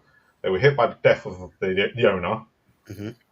and then they were hit, and then they were hit badly by COVID. The Yeah. family was really hit by COVID. Oh yeah, Which when you look at the other Premier League clubs, no one else was hit as much as Leicester. So you're kind of looking at it going, okay, you can see why what happened. They're still rebuilding now. And to be fair to Leicester fans, when this was taken, they'd already been relegated they were about to be relegated, and they were still saying, look, yeah, but as you can see, that's the thing with the revenants that the Leicester City fans have with the family yeah. is there's a next level of love in between the families and the Leicester City It's just fans. their manager. I think it's just their manager. I think the only thing that Leicester fans really have an issue with when it comes to the owners is that they appoint really terrible managers. Yeah, but the thing is, the appointment of Ranieri, no one ever would have thought he would have won the league or even saved them from relegation at To that point. be to No, be honest, yeah, they didn't want him. They literally were about to protest against them. exactly, exactly. But I mean, just going back to my point, you make that point that yeah, Leicester City had fundamental reasons, but would Levy even care about that? Because he went through COVID. He'll think to himself, Spurs went through COVID. Yeah, Leicester went through COVID. He may not know the details, or he may be aware of the details, but would he care about the details? You And know what Levy did during COVID as well? We are one of the richest clubs, right, with the most revenue. Put all the staff on furlough, didn't he? Yeah. That's what Levy is, just to try and save a bit of money, just because he could, because that's what the government scheme was. I mean, that was, I think, reversed, wasn't it? Because everyone was up in arms Because there's about it. fan pressure, yeah. yeah, But I think Spurs is unique, right? You can compare it to all the other clubs, but no one else has gone and done the kind of investment into all the other revenue streams, which is much to Levy's credit. But it's all best in class, right? Everyone thinks we've got an amazing stadium. Some people say it's the best in Europe, best in the world, whatever. It's the same with the training ground. Everyone goes, amazing, brilliant, best in class. Last week we announced that Beyonce and Kendrick Lamar are playing at the stadium. Like, are the two bigger world stars in music than that? Best in class. Best in class for expensive tickets, most expensive merchandise. I'm fine with all of that, but then let's see go the back to impact of that on the the field. players on the pitch. Yeah, and that's the thing is that each team has their own strategy focus point of what they're trying to go for, and is at some point is Levy just going to say like, all right, we're at this level now, we can go for the top level or the He's never market. going to do that. So that's what I'm saying. You guys Do you know? don't give a No, believe. no, no. But on that, just a quick thing, because a lot of people in the media will go, the top players will not join Spurs if we're looking at the top six. Tottenham are the last resort, which I get. I completely understand that, right? I'm not going to sit there and say we're going to get the top players coming to Tottenham. It's going to be even made harder now that we don't win anything, but they're not going to come to Tottenham. But I think the whole thing with Spurs fans is that let's take consistency with players, right? You could have two players that could be the same. Could be the value is exactly the same, right? Let's take Solanke and Tony. I'm going to take them as a prime example. Mm-hmm. Tony, even if he was more suited to Spurs than what Solanke was, I'm not going to say he was. It wouldn't matter because what the club will do is go, actually, Solanke only wants 60 grand a week, but Tony wants 120. We'll take Solanke. With no question. Out Yeah. of the two, they'd go for the right. And Solanke has had one good season. Tony's had two in that scenario. But is that the best way to manage a football club if you're looking for the best in class team players when you're looking for consistency? It's not because you're never going to be able to attract the top targets because Yeah, they're but going to that's City. that's kind of where Villa have made the jump on people. I know they're going to get hit by these new European rules, but that's why Villa have made the jump because they will go out and they'll go, right, we'll give you 50. So yeah, because they're what's Chelsea it? will go in with 120. They'll go, we'll give you 150. Do you want to come to Villa? Because Villa are basically 97% Yeah, against. Villa are pretty much done for Europe unless they do major stuff. I expect a fire sale come the summer. But you look at Villa's recruitment, and look, fair play to them. They've tried, but you just look at what they've done in January. They went and signed a centre back from Chelsea that's got European experience. No matter what people said about Rashford, he still can be. You know, if Emery can get the best out of him, they've got a top quality player there, no matter what. And they're getting him for a cut price as well. Cut price, and they went and signed Asensio. That's where the key is now. The key's in the wages. Mm. Not cutting his wages. Villa are taking a hiding on that. He needs to be producing 25, 30 goals a season for the wages he's going to want. But that's them trying to get back into the Champions League, right? You'd say that if you looked at that situation, you'd sit there and go, that's ambition. Where you looked at Spurs, who, what was it? When we were playing the Champions League final, they were in a promotion playoff with Derby, where Spurs this January went and signed Danso, right? Nothing against him. It's been good so far. Nothing against him. The goalkeeper. And who else did we sign, Chris? Why have I lost who else we signed? Tell on loan, right? Who's 19 as well. So he's not even proven he's 19. Does that just show you where the ambition with both clubs are? Because we are in a situation where we need to get back into Europe. But Villa are looking at going, we need to get back in the Champions League. But Villa actually have to. They have to get Champions League. It's like Champions League or bust. Because if they don't do it, they're going to have to cut so many of them players. Because to be at 96% or whatever and end up in the Europa League, almost going to be like a little mini relegation for them. It's really not good for them. Yeah, so just to be clear on that, sorry, go on. They will. They'll have to do, even if they get Champions League, they'll have to do it because once you're in Europe for 3 seasons in a row, the max is 70% of wages to revenue. The difference of the point you're making, Mitch, is of course if you get Champions League, you're going to have higher revenue, aren't you? Because you're going to get more money than if you're in the Europa League. So therefore, the level to which you need to get cut back to make 70% is not as drastic as it is if you miss out on Champions League. Yeah, and literally, we all forget they have just sold. Was it Duran? Was it 70 million they sold? Yeah, they sold him for 70 million. But does that? I don't think that counts as revenue, though, does it? In them calculations, it will. Yeah, it will do. It won't count now. They all count as part of their revenue. Yeah, it will count eventually. Yeah, because he wasn't on massive wages, so it doesn't actually help him as much as it does. Obviously, the 70 million does. The 70 million does. Yeah.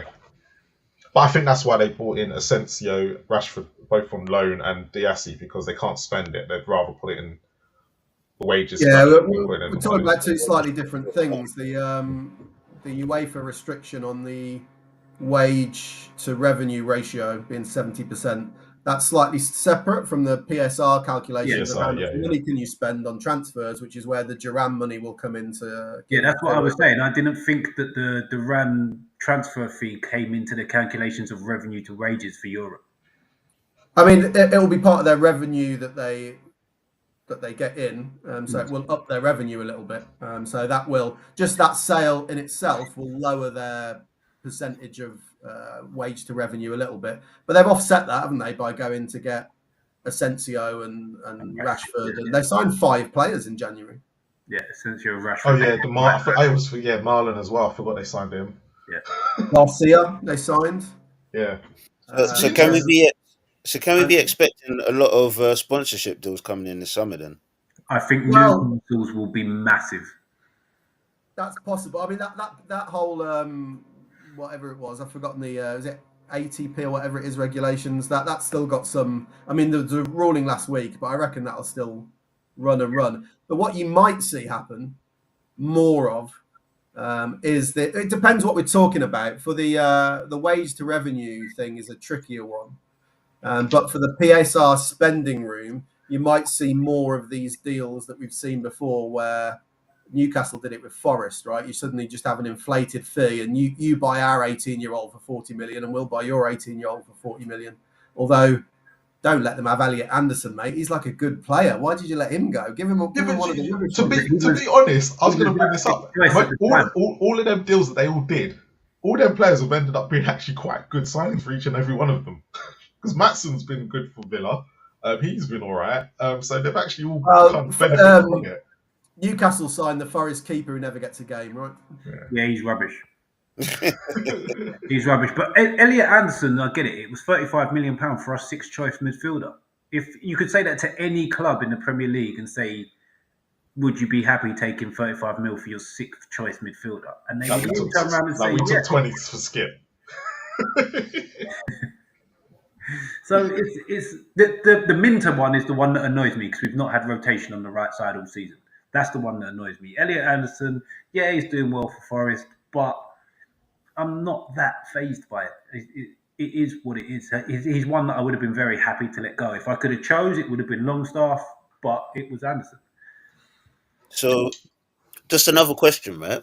See that in American sports, they have caps and whatnot, wage caps. Can you see that happening over here eventually? Because this isn't sustainable, and wages is the main There'll thing. be uproar. Everybody will Yeah, say you can't competitive and all because that. with the caps and stuff, you got to remember with America, it's a case of, and I always remember this analogy. You can have Thierry Henry playing for Luton. Yeah, and Because of the trading system. There's no relegation, is there? There's no relegation. Yeah, I know that. Does it?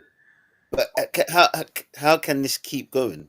Like eventually, the bubble's going to burst eventually. You know. You say that, but everyone's been saying that for the last 20 years, and yeah, it keeps going and going and going and going. And as you can see, look, let's take the list of owners. Yeah, 15 of them are billionaires. Yeah, that's all right. Of them. And then owners being billionaires. That's all right. Owners being billionaires, but it's not a lot of them putting their money in. If it was a lot of them behaving like Roman Abramovich, I wouldn't say anything. But you've only got but Abramovich is slightly different. It's a very Premier League centric conversation, this as well, because if you just take it down to the Championship, then most of those clubs are basically insolvent because they're all just playing wages way above what they can actually afford. That's where the real issue is, I think, for me, is safeguarding the future of those clubs. Yeah, and that's the reason. Yeah, and that's why that's why they want money to be fed down to them clubs. And spread out, and that's the reason why the FA Cup has now been reduced and the Premier League are getting their own way. I think the biggest problem we're going to have is, and I don't know if this is eventually going to happen, but a lot of these owners, and especially that they're billionaires, are going to get to the point and go, we don't want relegation, or we only want one team going down. I think that's the thing that we might end up going down that road. On the wage cap, though, Sinker, I think it was muted in the last year or two, but you just get legal challenges. The PFA were up in arms because it limits what their players can earn. It's basically like, I don't know if this is quite the right terminology, but it's like almost like a restraint of trade kind of thing in a way. Restraint. And you're up against the rest of Europe as well, who are not going to go for it. It was the whole closing the transfer window early, but you have the rest of Europe that can still trade with you. You're putting yourself at a disadvantage. It would have to be like a FIFA thing. Because never going to happen. Yeah, if it's because you've got different laws in different countries that are going to stop it. There's just too much on wages on player wages. And how much of their revenue go on wages? It's like over 50%. Yeah, most clubs would be over 50%, but that's why the European competitions are brought in. And look, bringing it full circle, that's where Daniel Levy, he runs the Tottenham as a proper business, right? That is how you should run any business. I don't knock him for that. But he is in an industry where those rules don't really apply. So instead of having calling it a cap, what if it was more based on, I don't know, like a squad structure? So each team has a contract that they can give to a player, so to speak, and the player can take up, I don't know, a superstar contract, first team contract, and then you've got youngster or rotation players contract, because it's eventually gonna pop. But you say that. But let's take a person now. Let's take Cole Palmer when he signed for Chelsea.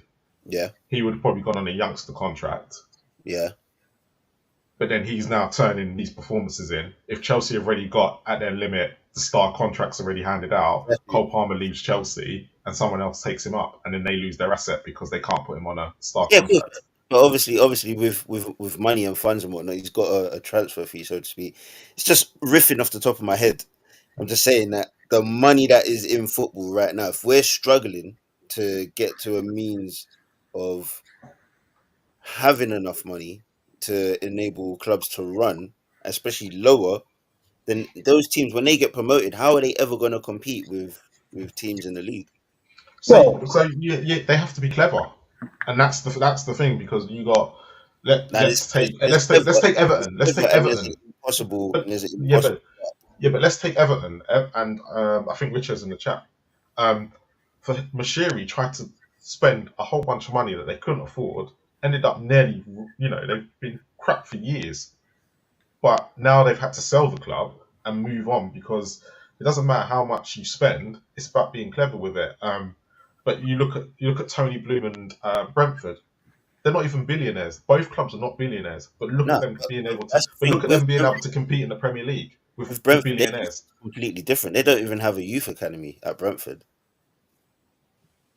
I'll just make 2 points quickly on it. First of all, I don't think you should be allowed to spend what you want if you come up, because ultimately the clubs are different sizes, right? And with the best will in the world to QPR, you shouldn't be able to spend what Man United No, can you spend. shouldn't. You got Yeah, to spend exactly, what because you'll end up going bust, right? Yeah. And that is fundamentally why the rules exist, is to stop teams going bust from overspending. However, there is a planned change in the way that they spend to try and protect it a little bit, which is to move away from PSR, which is profit and sustainability regulations, which what they currently is. It was supposed to change next season, but they've just voted to carry on with the PSR. After that, it's supposed to change to a system called anchoring, which is if you rank the Premier League teams in order. So let's say QPR got promoted. Let's say I've they were heard the this, yeah. lowest in the league for the amount of revenue they're going to get that year. Let's say you got 100 million revenue. It doesn't matter then what City and Tottenham or whatever earn. The whole division would be limited to a multiple of whatever the lowest club gets, which sounds great. But my understanding of it is that multiple figure is so high that it almost becomes an irrelevance. That's what I was told. Or what could happen was, so say, put it this way: this was the scenario. Let's take Manchester City and Newcastle, because those are the two richest clubs probably in the Premier League as we speak. Yeah, they could go to QPR. Say QPR got promoted. Who's your best player? Okay, we'll sign him for £80 million, which means your spending can now go up because you're the lowest ranked. But we're going to loan him back to you for 2 seasons. But you've already got that money coming in, which then means Man City then can go and spend. I like the sound of that. He's like, where do I sign? Where am I signing? Not just for me, but just for the teams that are coming up and having that negotiating. It'd be pretty much what Chelsea did all them years ago when they spent all them players and they had half of them loaned back to other clubs because they could do that. But that would be pretty much, you'd get someone like Evan Ferguson, who's worth probably 40, 50 million. But if Brighton are the barometer, they would go, all right, let's inflate Ferguson's price. We'll buy him for 120 million. That gives you your price cap of that you go this much above, which then gives us another 300-400 million that Manchester City can spend, or Newcastle. I'm going to take Newcastle because they're the ones that are struggling, which then means that if they loan him back, you've got that revenue coming in on your revenue stream, and it means they can spend more money. See, I don't mind things like that when chairmen have to be smart and strategic. It almost gets a bit Dragon's Den, you know. The problem though with that is I had this debate the other day with a Spurs fan, and I'd link it back to, we had Sean Butler on a few weeks ago, didn't we? And Sean's view is that it's all very well going for anti-ENIC and all of that, but we should also be anti-Premier League about the fact that the rules that have tried to restrict City aren't being enforced or aren't worth the paper they've written on. Yeah, but you know who's to blame for that, don't you? Sorry, Chris. You know who's to blame for all this. Who was the one who brought it all in? Daniel Levy. But they didn't, because he's the one who always wanted this. But yet he's stupid enough to not get the lawyers in the Premier League to do it properly. Well, that's where I've got some empathy for the Premier League, and I kind of disagree a little bit with Sean. So you can blame the Premier League for having rules that Man City could get around, but Man City as an entity are probably worth, I don't know how many more times than the Premier League. They can afford all the best lawyers. 17 billion. It tells you there, 17 billion. Look on the screen. I kind of feel like it's doesn't matter what you do here with the best will in the world, if you're the Premier League and you put in whatever rules you think are the watertight as possible, City or whoever, but probably City, are just going to go, we don't like those rules, so we'll get the world's best legal team on it. We'll find any loophole there is. And this is what ultimately it boils down to. If you, as an entity of the Premier League, if all the clubs don't have some sort of fundamental will to stick by the rules and have some sort of sporting equity amongst the clubs, and it is just what can we get away with, which it is now. Years ago it wasn't. That's where we are now. This is what will happen. It doesn't matter what the regulations is. There'll always be somebody who will cheat, and they will just get the world's most expensive lawyers on it. It will drag out for years, like it already has with City. The punishment, if anything, will probably be relatively minor, and we just go on like this forever. That is the way it is now. It's all just money led. And you got to remember most owners, as I've just pointed out, are billionaires. They want some return on their investment. They don't want to be restricted. So why in the world are they going to come to this league and go, well, you can't restrict what I want to do with my club? I bought them. Which then means if you're going to restrict them, it will be more and more closer. I know they've signed the treaty for the Super League, but if say the top sides just went, all right, screw you, Premier League, you've restricted us so much, we'll go do what we want. Yeah, doesn't stop that club being a club. It just means they're just going to go to another fraction. I mean, let's just be clear on what that victory was for City last week on the associated party transactions. That enables them basically to have all sponsorship from companies that are owned by people who own City to come in and say, oh yeah, we'll get one sponsorship board around the side of the ground and we'll pay you 40 billion for it. It's ridiculous, but that's the victory that they have just won. It's not a victory for sport. It's a victory for, all right, it might be the law that you can't restrict them, but you can see why they were trying to restrict it. But don't give a shit, do they? They just want to spend what they want. And all this was for, and I'm going to say this was for Arsenal, Manchester United at the time, Tottenham, and Liverpool to restrict Newcastle. Yeah, 100%. It came in like days after the takeover. Yeah. And I'm going to sit there and tell you, Daniel Levy would have been leading this because he's set up Spurs to be so sustainable that we were going to move on and kick on, which meant his business model would have hopefully worked, which hasn't. Which now means this ruling means that these clubs are just going to, all these clubs will just overtake Tottenham because of the way we're trying to still be run. So this is why I think our guys have been playing 3D chess for the last. Yeah. You can tell. Months. They haven't been spending money. There's so much stuff that is sponsored at other clubs that is still not sponsored at Newcastle because they've been waiting it out. We haven't sold any players. They've been inflating the Saudi market year on year on year. And now when we start selling players to Saudi, no one's going to bat an eyelid because everybody's going for massive money out that way. And they've been waiting until the point they can do it and no one's going to ask the question. I don't particularly like it, but it's a very clever way to get around because they could have come in and they could have sold Longstaff for 50 million 2 years ago. But everybody would have questioned it then. Now, with John Duran's going for 80 million after barely playing in the Premier League, we can sell Longstaff for 30 million, which is inflated double his worth, but no one's going to bat an eyelid. But this is the way of the world, though, isn't it? Because if ultimately footballing success was linked to how financially prudent your club was, Tottenham would be doing really well. But unfortunately for Levy, it isn't, right? People will find all the loopholes they can. There's no way of stopping this, I don't think. This is just the way it is going forward. And you'll get to a point where all these players going over to Saudi will just be loaned back to Newcastle for half the price. So they don't. It's not actually hitting their any finance at all. So, I don't think we'll do. I don't think we'll go as mad as that. But you will see players like they're working on it. Fringe players that Newcastle fans won't rid of. Even someone like Harvey Barnes will disappear off for 20, 30 million above what they're really worth, and no one can bat an eyelid because it's happening to everybody's getting the inflated deals. Duran will be on loan to you in a year. Oh no! Watch his face. My next question is, does this new ruling with all this potential money coming into the Premier League now, does that squash the Super League potential parties in the foreign leagues? I think what squashes the Super League is the new Champions League layout. Sorry, say that again, Mitch. I think what's kind of squashed the Super League is the new Champions League layout. because it's making That was the space on alternative. money. Yeah. But The only thing that brings it up again will be if the Premier, like I said earlier, if the Premier League start restricting what they kind of want to do, and Europe go down the same path, then these clubs will go, how can they sit there and tell us what to do?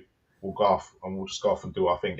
The Super League will always be there to a point until they're completely pissed off with what UEFA are doing, and especially with the Premier League clubs. When you look at you have to add Newcastle into that. You have to add Man City. You have to add Villa, and them sort of clubs now that are being owned by certain owners. Chelsea are another one. That's where the threat comes from now. The threat of the Super League now comes from Newcastle and City.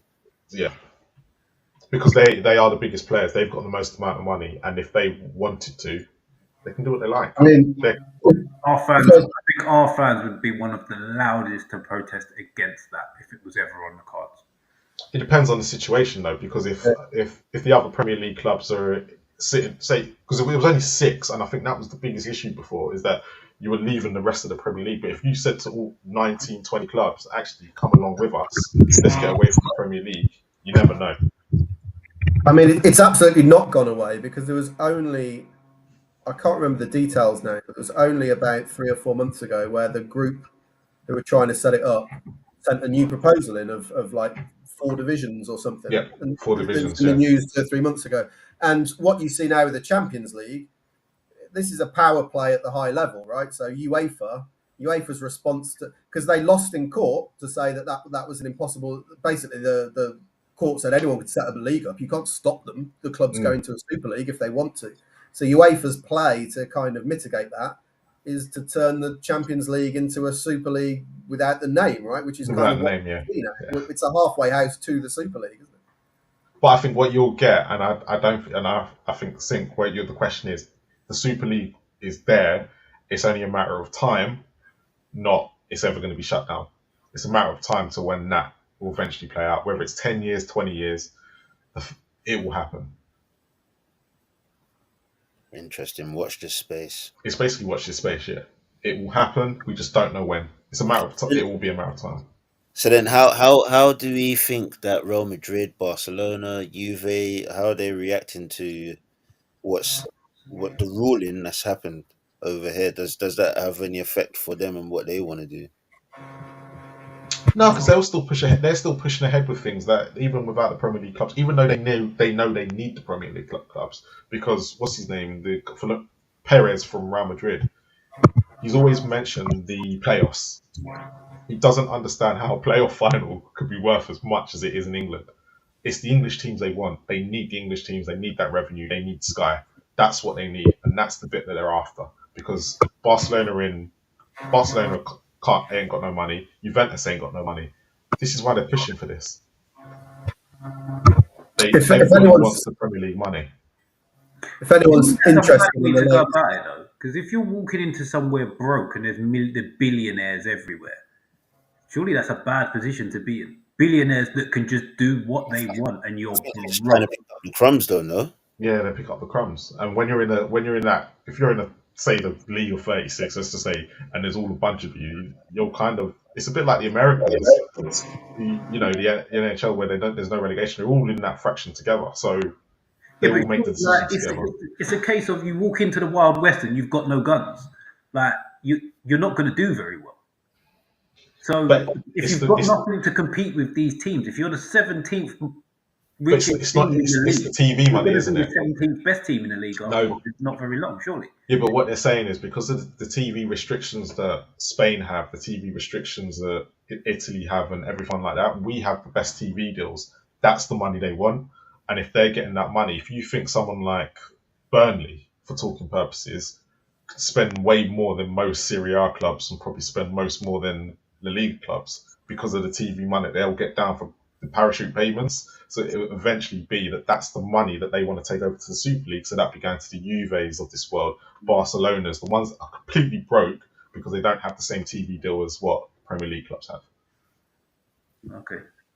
Yeah, if anyone's interested, so the group who put forward all this stuff are called A22, and if you for anyone who's watching or whatever, if you go to A22, numbers 22, so A22sports.com, that has all the proposals about. Yeah, It's called the I think I read Unified something. League. Yeah, the Unified League. Yeah, I and they just- want they want to start it without the Premier League first, and what they want to eventually do is get to a point where the Premier League clubs are going looking over their shoulder.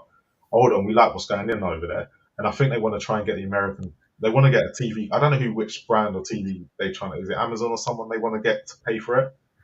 And that's how they're going to get around it, I believe. I can't remember who they want, but they want a big TV brand to take it and then go from there. But I agree with Marlon. It's probably inevitable at some point. I've put into our group chat the format that they suggested. Not that that's of any use to anyone watching the stream, but yeah, yeah, Chris.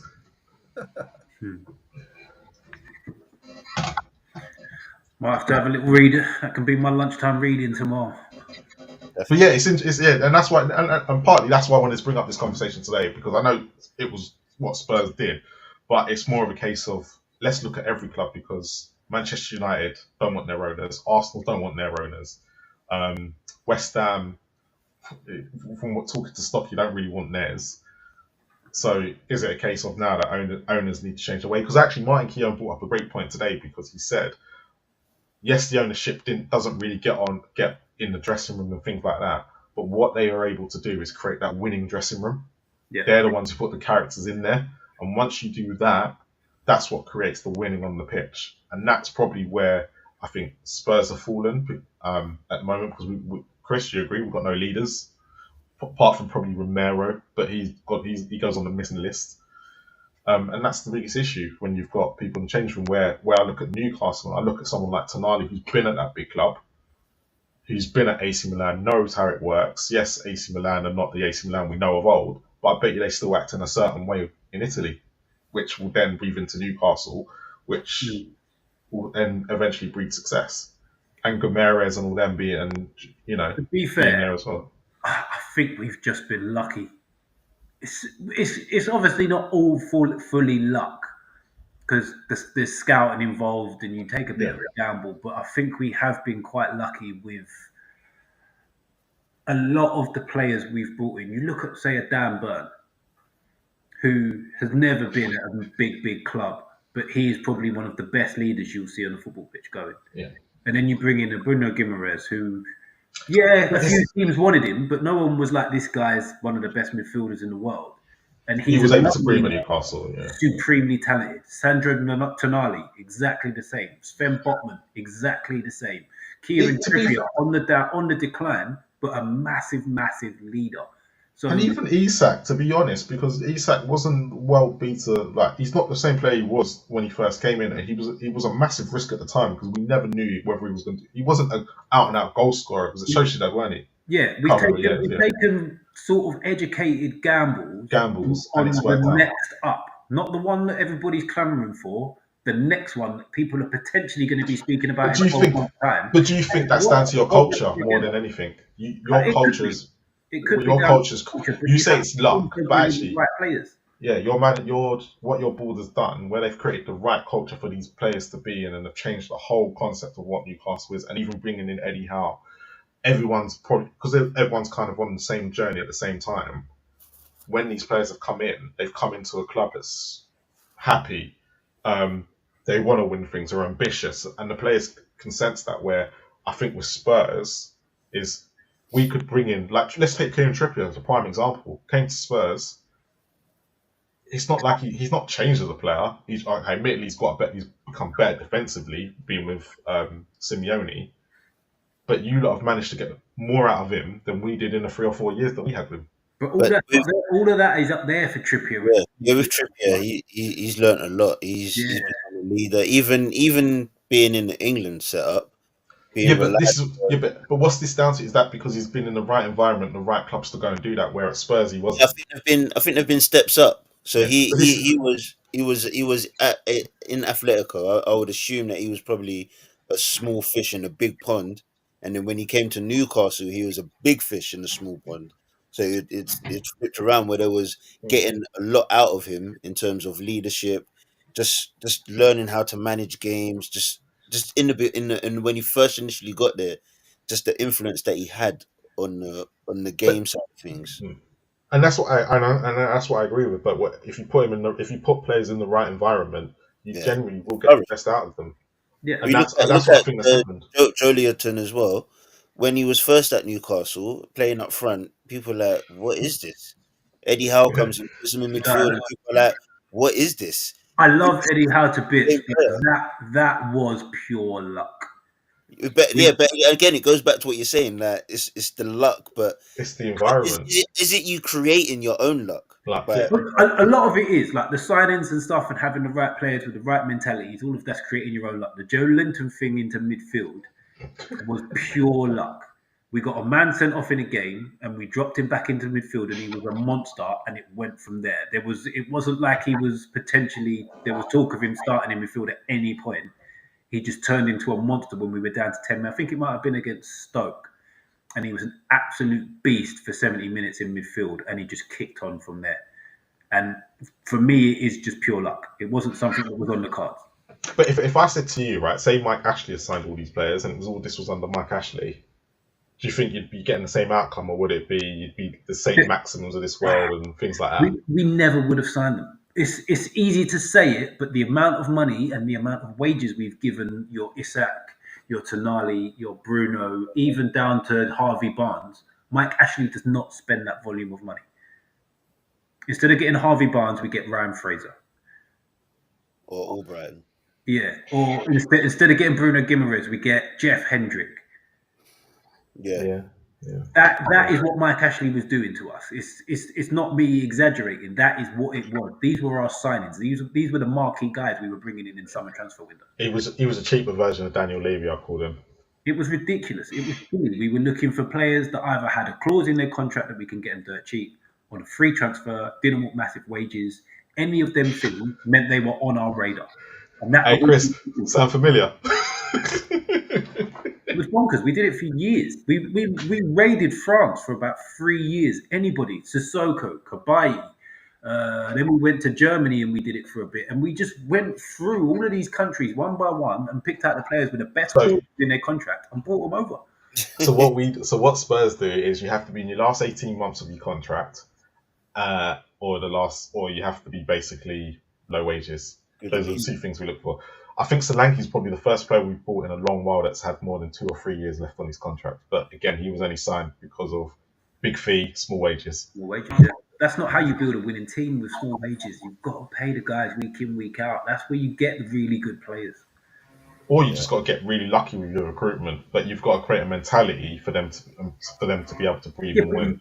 How much was Solanke? 60 mil? 60 mil, yeah. 60 mil's got to be 100 grand a week. If he's good enough to pay 60 mil, he's got to be good enough to pay 100 grand a week. In my life, that's you can't bring him in. Richarlison's the same, isn't he? Richarlison's not on high wages. No, he's not.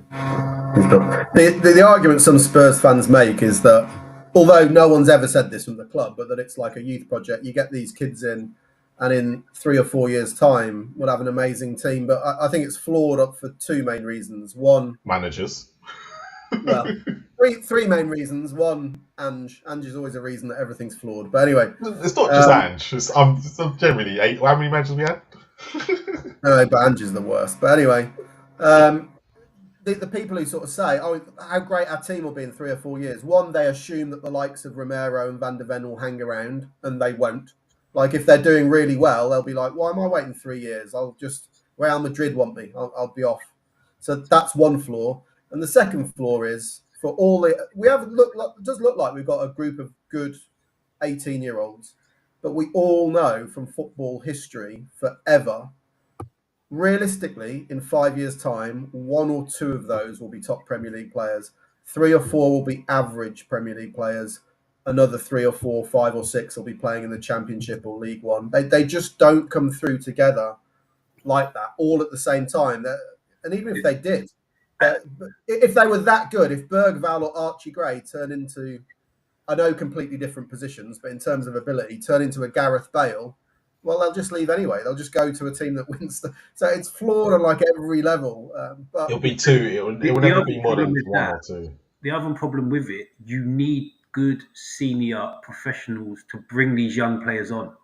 If they've got no one to look up to who guides them down the right path, they go from very talented youngster to pretty bang average player because there's nothing to aspire to.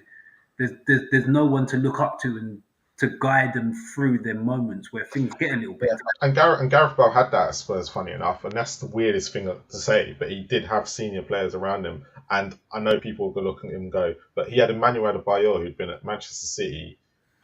He'd been on loan to Real Madrid. He knew what it was like to win. He came into the club with an attitude, but Gareth Bale probably looked at that and went, "Oh, why has he got attitude? He's not even that great." But he's been at top clubs. So you end up, and Modric at the time was obviously we had the Croatian influence. There were players at the club that had been experienced for him to be around.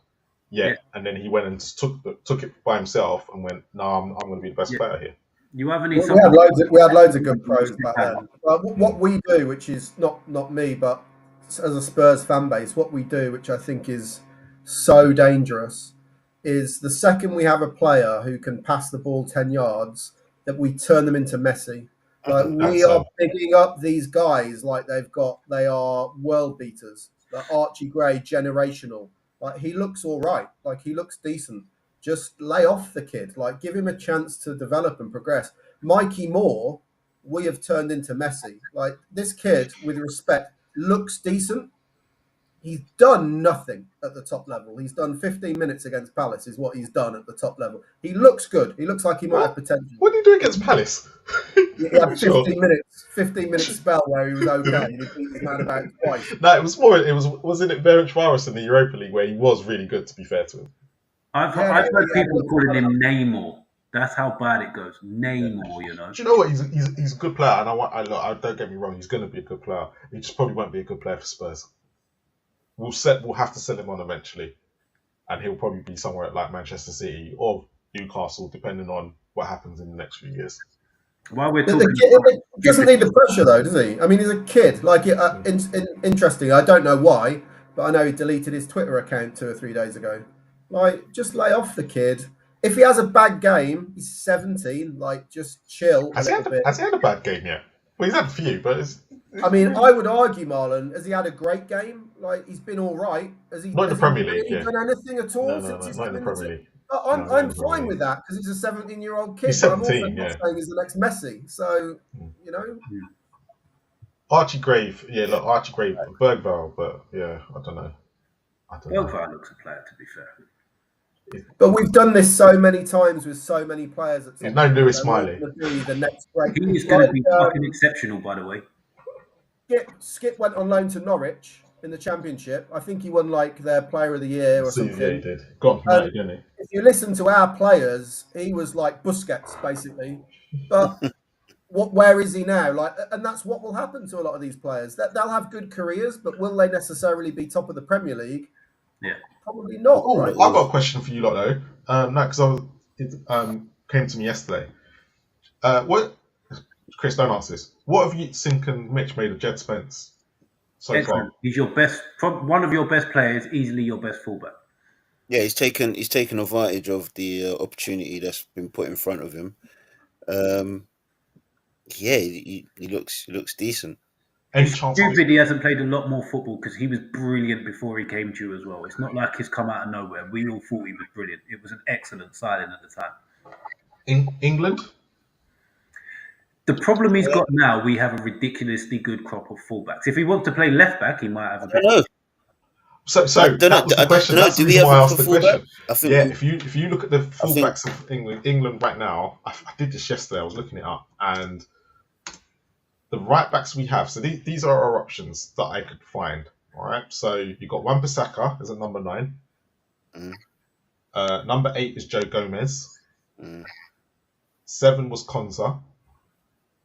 6 is Ben White, but he's only there because of Saka. If he comes back, Reece James, who literally can't stay fit. Yeah, Livramento, who's at Newcastle. Tuchel loves Reece James though. Yeah, but he's going to pull out of every squad.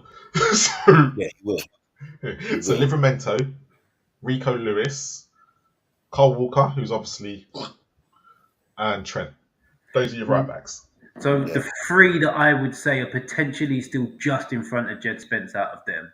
As much as he's injured, you've got to look at Reece James, Trent, obviously because he's Trent, and Tino Livramento. But other than that, none of them right backs are better. But this Spencer's what? How many games has he played? 10? No, I'm playing. But also, Livermento's been quality since we remember, Spencer's playing left side and right side for Spurs, right? left. He hasn't even played right. Oh, he's on the left side. He's But only can he played play left. the right side? He can play on the right he's a side. right back, but he's been He's a playing right left. back. Okay, so the left side is where we've got the glaring hole, to be honest. So obviously, I think if we look at it, we're looking at the future. We're probably looking at what's his name? It's Lewis Skelly at the moment. That's the one everyone's talking about as the future left back. Lewis Hall's better than Lewis Skelly. I'm not having that. Lewis Hall. Who was he playing?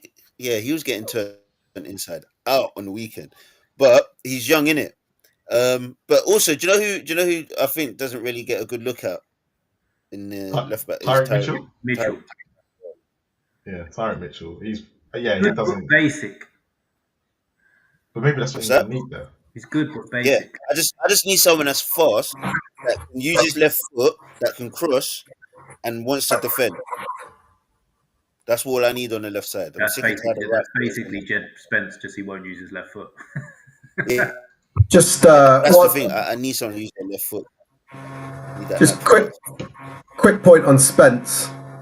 I've heard with the whole Ange in, Ange out thing. I've heard people keep saying that Ange has kind of like resurrected Spence's career. Like Ange tried to freeze this guy out. He tried to sell him, and then he refused to play him. Didn't give him any minutes at all until we had literally no one else apart from Reguilon, who Ange really hates. Yeah. So he only ever played him there. I think I'm going to steal. I'll give some props to Sava because I'm going to steal exactly what he said on his stream earlier on today, which is, it's not that Ange has saved Spence's career. Spence has saved Ange's career at Tottenham. Like Ange didn't rate him, but Spence coming in has made a massive difference to us. He's not even a the best fullback we got on either side. He's in our Europa League squad now. Oh, he is now. Oh. He's moved him in. Yeah, he had to. He had no choice. Yeah, that shows you what he thought of him, right? Yeah. Such a talented player, man. And I reckon what he tried to do in that League Cup game was, because obviously it was 0-0 at half time, brought him on to go, I'm going to show you how bad he is. But he ended up saving his job, didn't he? Yeah, that's a commentary, right? Yeah. No, I was there. Oh, that was horrible. Yeah. So good, fair play to Spence. Fair play to it. I mean, there is a bit of history there, though. When you say we know how good he was, he has got a little bit of history of attitude issues have plagued him a little bit, right? But look, hopefully that's behind him with any luck. Yeah, because with Conte, it wasn't about his attitude. It was more about he didn't want him because he was a club signing, which you have to give Levy credit for that because he did bring it. The club have brought him in, and he's probably one of our best fullbacks at the club right now. Yeah, but Middlesbrough shipped him out for a bad attitude. I think he got sent back from loan from Leeds for having a bad attitude. So it's well known. It's covered by a lot of people that his sort of attitude to training and stuff has been poor. But maybe something's clicked with him, and that's where I would actually defend Ange, because I don't think it's just as simple as saying this is a great player. He must have been a great player at the start of the season. Like maybe his attitude stunk at the start of the season, and maybe he's turned it around. So you don't know, do you? So. I'm gonna, as much as I love any excuse to criticise Ange, I'm gonna maybe hold back on that one and go, maybe that's the reason. He was our best player in pre-season, though, wasn't he? And so was he played all right in pre-season, but at the end of if he's turning up late for every meeting and every training, you are gonna go just F off, right? No matter how good you are, you can't. That's what Reguilon I don't know that. I've no insight. No, that's what I believe. That's what Reguilon did, and that's why he got frozen out. And he didn't. When he came in, he didn't apologise to the team for being late, and Ange just went from there. Never liked him since. Yeah, manners, isn't it? Yeah. Reguilon's rubbish as well. Yeah, but he's better than nobody.